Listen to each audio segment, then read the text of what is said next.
Yung sa infrared kung meron siya, yung IR. So ito po yung infrared sir ng cellphone. Tapos ito siya, meron nga siyang remote.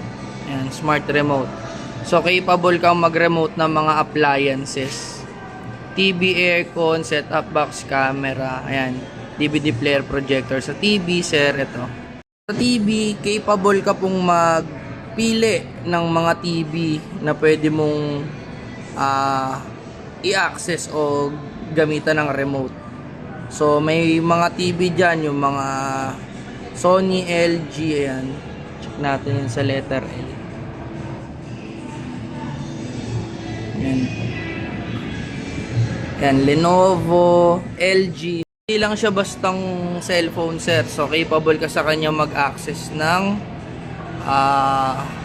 remote ng mga appliances.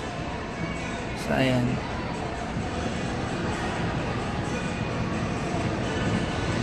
Ayan na yan, may remote control ka na. Cellphone siya, tas remote control pa.